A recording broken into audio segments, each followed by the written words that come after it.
वही लोग हैं जो कहते थे दुष्कर्मियों के लिए कि लड़के हैं गलती कर देते हैं। इन लोगों से कैसे आप उम्मीद करते हैं? कैसे उम्मीद करते हैं? ये वही लोग हैं जिन्होंने इसी अयोध्या में एक गरीब अति पिछड़ी जाति की बालिका के साथ हुए रेप की घटना पर बड़ी बेशर्मी के साथ उन अपराधियों को बचाने का काम किया था। और आप बताइए, ऐसे दुष्कर्मियों के खिलाफ कार्रवाई होनी चाहिए कि नहीं होनी चाहिए? ये आज से 7 वर्ष पहले इसी उत्तर प्रदेश में क्या हालात थे? हर तीसरे दिन दंगा होता था, पर्व और त्योहार शांतिपूर्ण तरीके से नहीं मनाया जाता था, बेटी और व्यापारी दोनों की सुरक्षा खतरे में रहती थी, प्रदेश में माफिया राज और जंगल राज की स्थिति थी। पिछले 7 वर्ष में प्रदेश ने अपना परसेप्शन बदला है। आज उत्तर प्रदेश सुरक्षा और कानून व्यवस्था का जो मॉडल बनाई है, देश के अंदर निवेश का ड्रीम डेस्टिनेशन के रूप में उभर करके दुनिया के निवेश को अपने यहां आकर्षित करने में सफल हुआ है।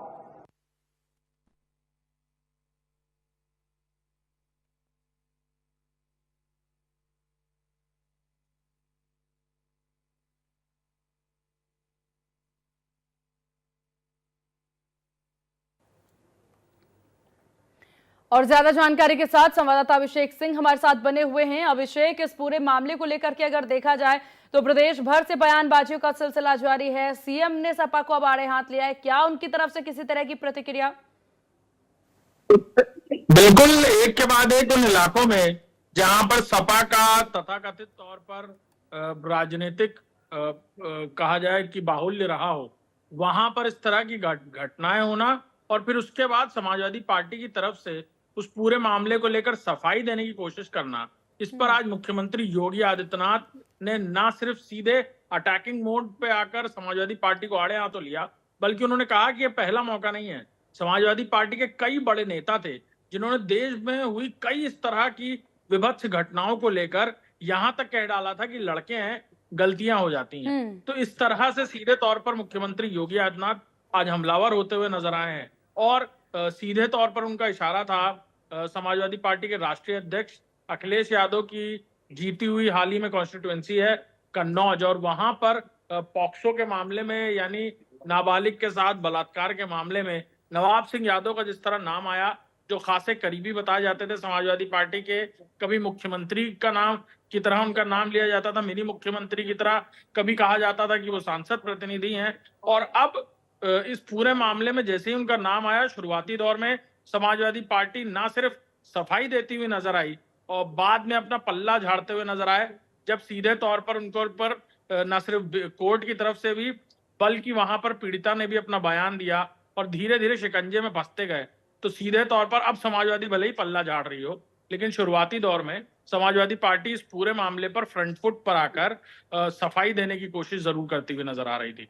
जी अभिषेक, देखिए, बात इतनी समझने वाली होनी चाहिए कि ऐसे संवेदनशील मामलों पर ऐसे दुष्कर्मियों का साथ दे रही है सपा, और यहाँ अब देखा जाए तो जिस तरह से सीएम योगी आदित्यनाथ के द्वारा एक्शन भी लिया जाता है, कोलकाता से भी इस तरह के मामले सामने आ जाते हैं, उसके बाद उत्तराखंड से ऐसे मामले सामने आते हैं, और यहाँ पर इन तमाम मामलों के बाद जब सीएम जो हैं अब सपा पर वो उनके चरित्र और दुष्कर्मियों का समर्थन देने की बात कहते नजर आ रहे हैं, बावजूद इसके सपा इस बात से नकारती नजर नहीं आ रही है या फिर ये कहती नजर नहीं आ रही है कि चाहे दोषी जो भी है, फिर चाहे वो उनके पार्टी से हो या फिर कोई भी XYZ कोई भी इंसान अगर दोषी है तो उन पर कार्रवाई होनी चाहिए।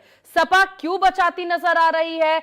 क्या समझा जा सकता है इसे? सबूत तो सारे इनकी तरफ देखने को मिल रहे हैं, फिर क्यों सपा बचा रही है?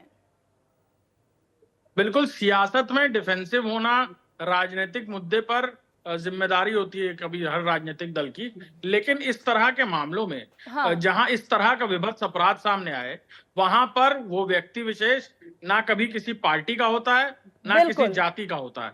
तो ये इस तरह का स्टैंड पार्टियों को राजनीति से बिल्कुल इतर होकर लेना चाहिए, लेकिन समाजवादी पार्टी पूरी तरह राजनीतिक रसातल में उतर के शुरुआती दौर में कोशिश कर रही थी कि कैसे नवाब सिंह यादव को शेड किया जाए। बाद में जब ये खुलकर सामने आने लगा कि नवाब सिंह यादव बच नहीं पाएंगे अब, तो धीरे धीरे पल्ला झाड़ने लगी। ये कहने लगी 2017 के बाद से पार्टी में सक्रिय नहीं है वो। लेकिन आपको बताना चाहूंगा कि नवाब सिंह यादव वो शख्स हैं, जब पहली बार अखिलेश यादव लोकसभा चुनाव लड़ने गए तब से लेकर अभी तक नवाब सिंह यादव समाजवादी पार्टी सैफई परिवार के करीबियों में से एक। इतना ही नहीं, अखिलेश यादव जब मुख्यमंत्री हुआ करते थे उससे पहले भी नवाब सिंह यादव की हैसियत ये थी कि कन्नौज में उन्हें मिनी मुख्यमंत्री कहकर बुलाया जाता था। कन्नौज में अगर कहीं पत्ता भी हिलता था तो बिना नवाब सिंह से पूछे नहीं हिलता था। इतना ही नहीं, उनका प्रोटोकॉल खुद सांसद की तरह हुआ करता था। यानी जब डिंपल यादव वहां से सांसद थी तो नवाब सिंह यादव वहां उनके प्रतिनिधि की तरह काम करते थे। पूरे इलाके में जिला कार्यकारिणी हो समाजवादी पार्टी की या फिर सरकारी तंत्र, पूरी तरह नवाब सिंह यादव के इशारे पर काम किया करता था। तो अब इस बात से पल्ला झाड़ना कि नवाब सिंह यादव पार्टी में नहीं है, सक्रिय नहीं है, नवाब सिंह यादव से अब कोई लेना देना नहीं है, ये ऐसा ही है कि जब कोई चीज कड़वी हो तो उसे थू कर दें और जब कोई चीज मीठी हो तो उसे गप। तो इस तरह से राजनीतिक परिवेश में इस तरह की विभत्स घटनाओं में राजनीतिक दलों को भी स्टैंड लेना जरूरी है।